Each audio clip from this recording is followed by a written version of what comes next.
Sa loob lamang ng ilang buwan, naging malinaw ang direksyon ng pamahalaang panlalawigan ng Cagayan.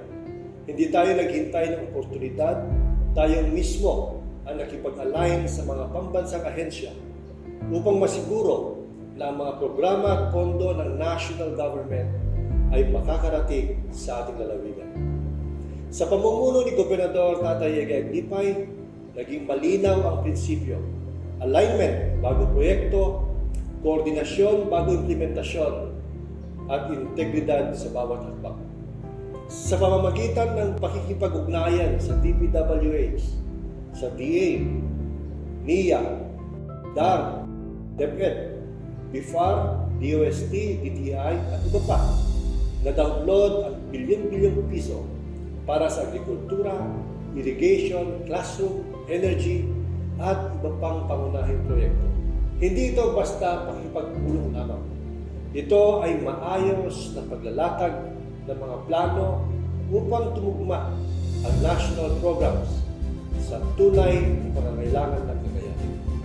Ang direksyong ito ay nakaangkla sa mas malawak na balangkas ng CV-isip, kung saan isinusulong ang mga long-term mega projects tulad ng rehabilitasyon ng Cagayan River, maritime connectivity, at modernisasyon ng transport at logistics system.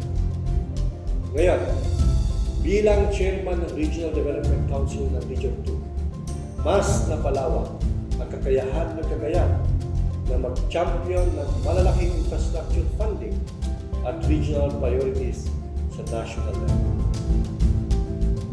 Ito ang bagong estilo ng pamamahala, proactive, strategic, at nakatuon sa resulta. Mas malinaw ang plano, mas malakas ang koordinasyon, at mas malaki ang oportunidad para sa Cagayan.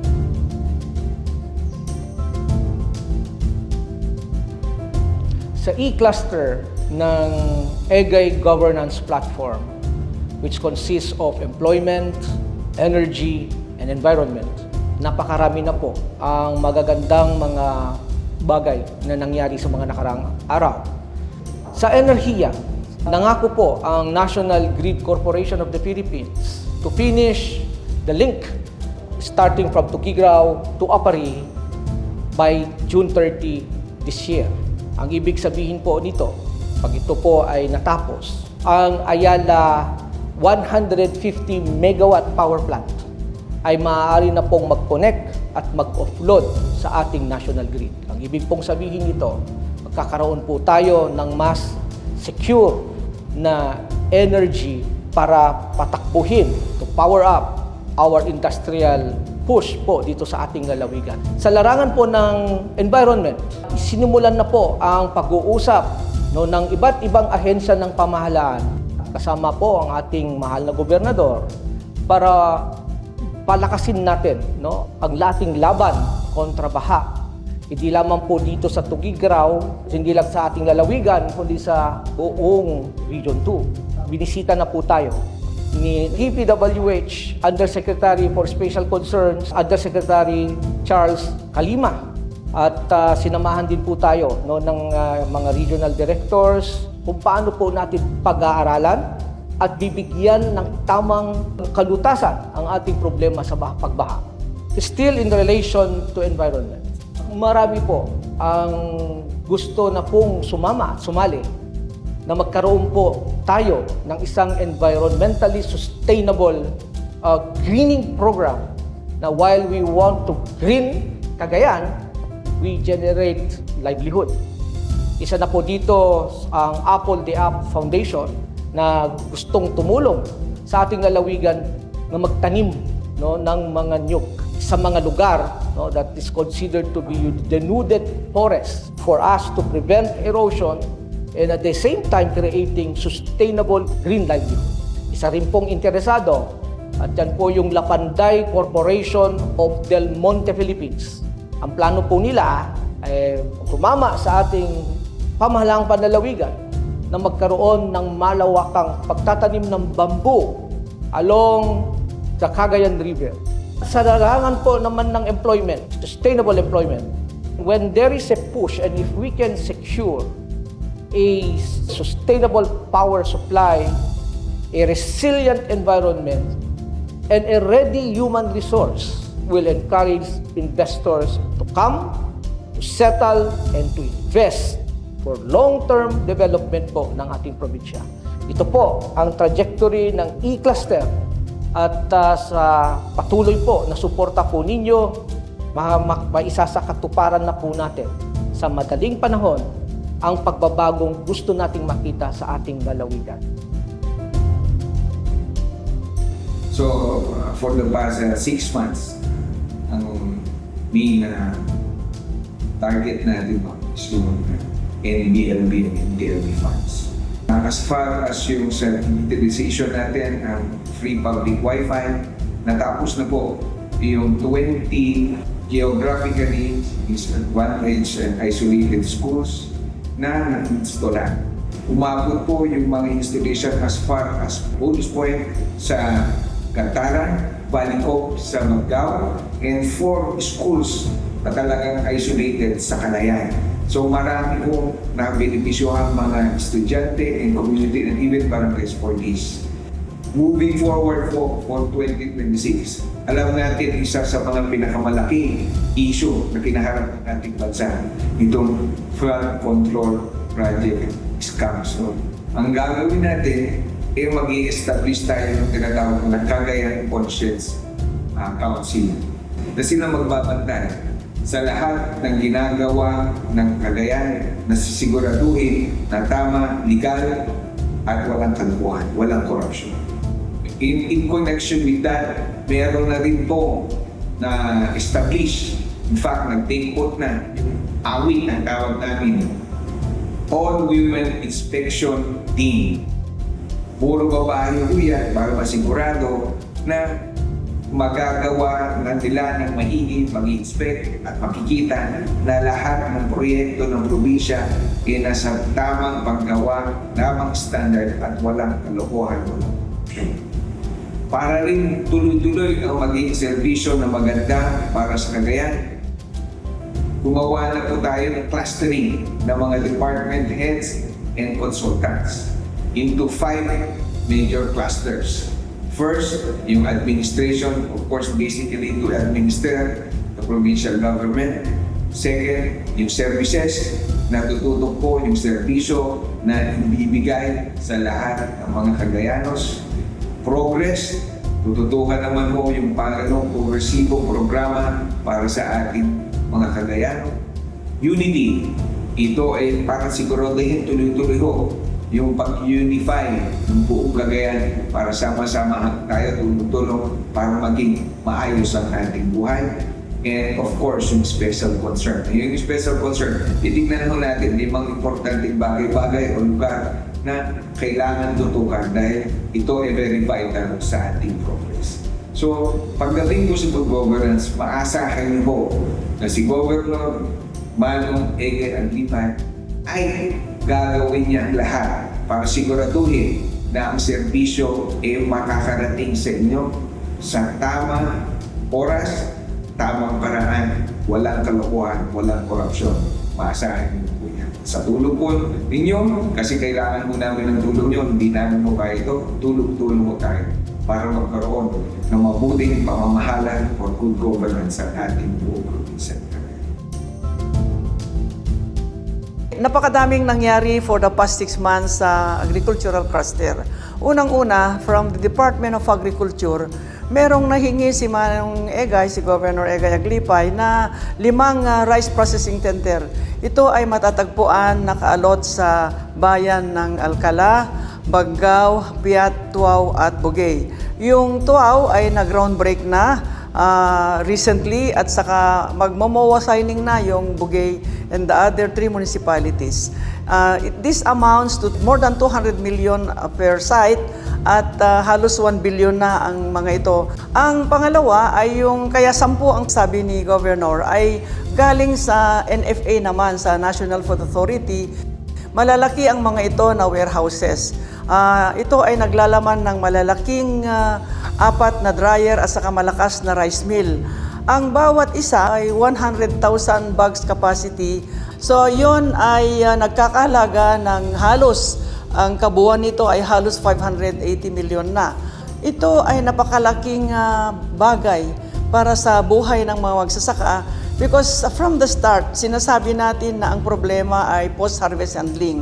Maliban sa mga itong post-harvest facilities, nag-award ang Department of Agriculture ng mga 90 units na solar power pumps, may mga tractors, planter, harvester. Ito ay kasama ang mga seeds at fertilizer na ibinibigay na libre sa ating mga magsasaka at nagkakahalaga ito ng almost 1.5 billion.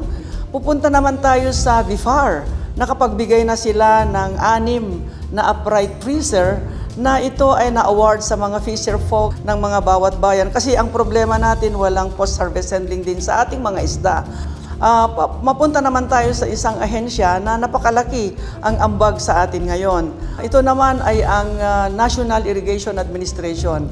May binigay at hiningi mismo ni Governor Egay Aglipay yung 4 na dam na malalaking dam. Ang isa ay matatagpuan sa bayan ng Santa Filomena, Claveria.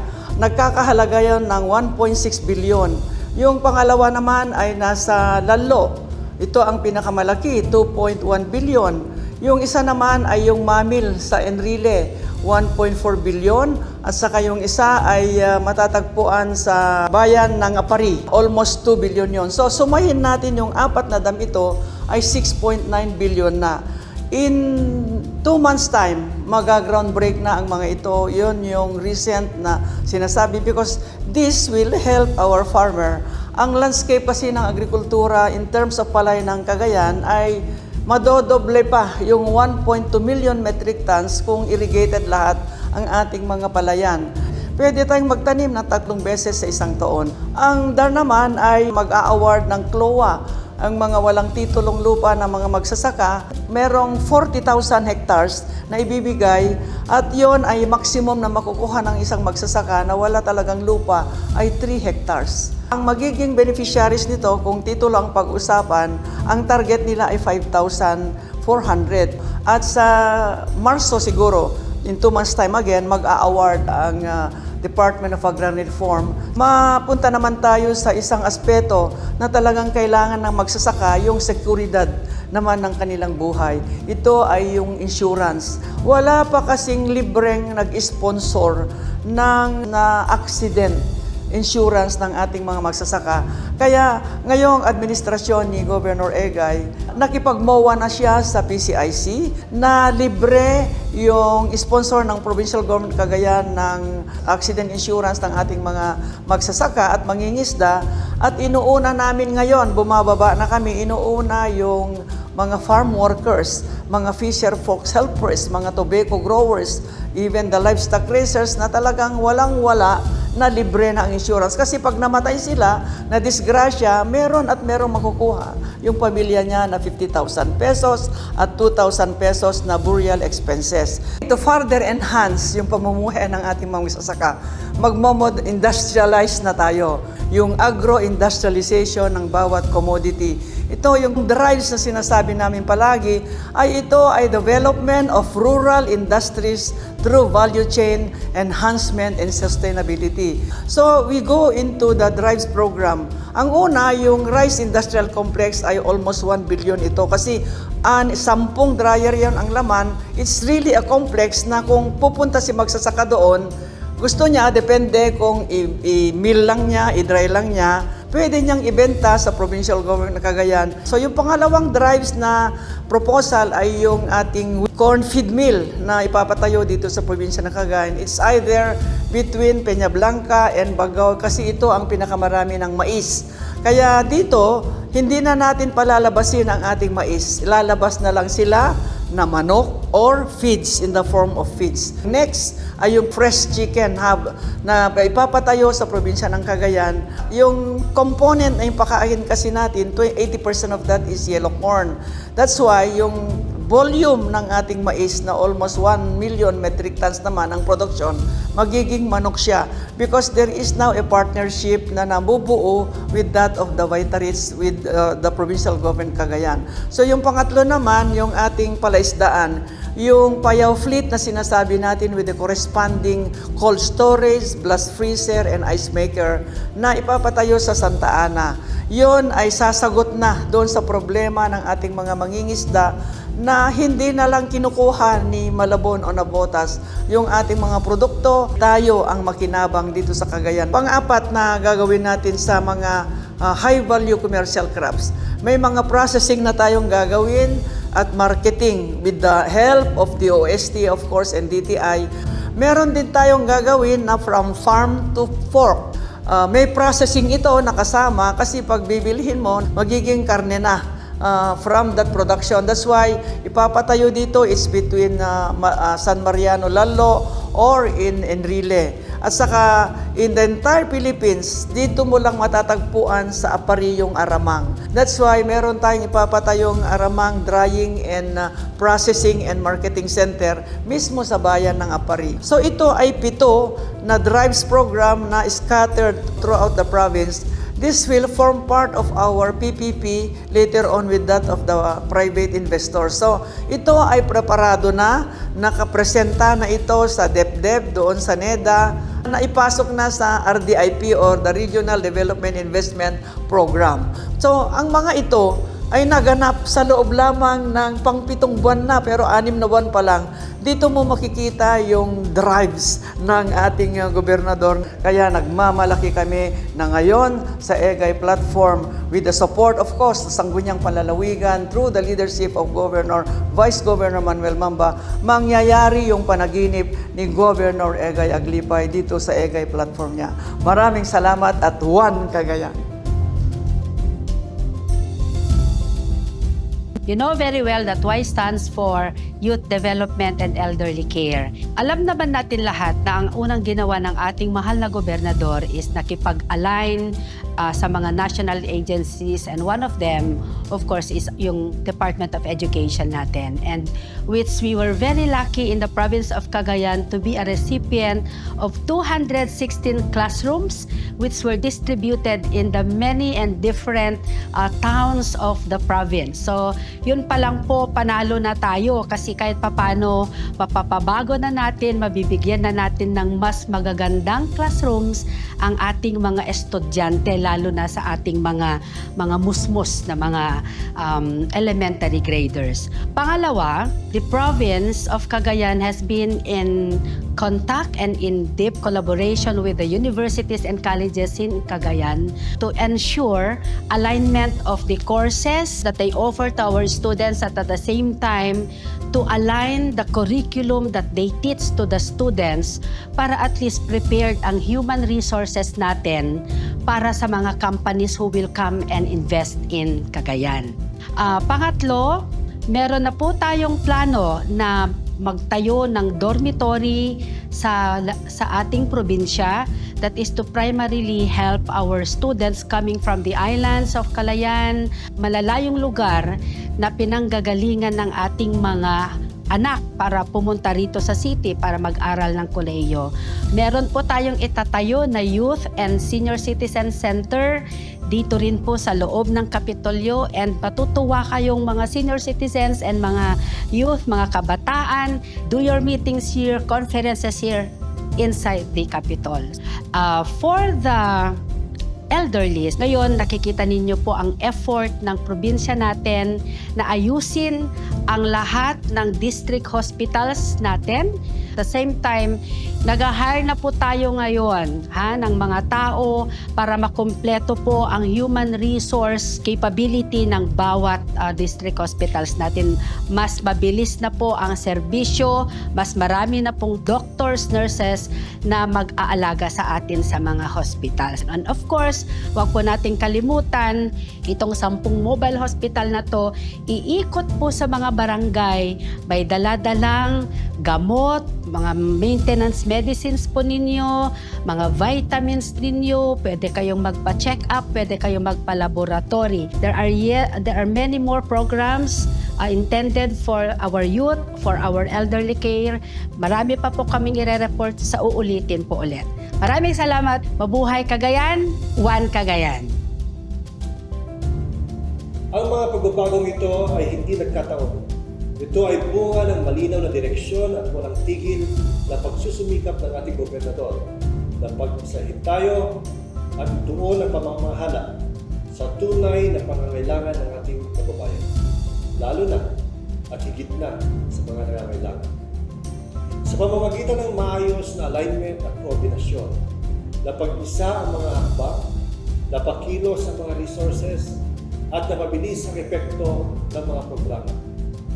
Naniniwala tayo na ang pamahalaan ay hindi lamang tagatubon ng problema, kundi tagapaglatag ng direksyon at makina ng inobasyon. Proactive, hindi reactive. Patunay nito ang pagtitiwala sa ating gobernador bilang chairman ng Regional Development Council ng Region 2 at Regional Peace and Order Council. Sa ilalim ng pamumulong ito, isinusulong ang malalaking proyekto tulad na rehabilitasyon ng Cagayan River,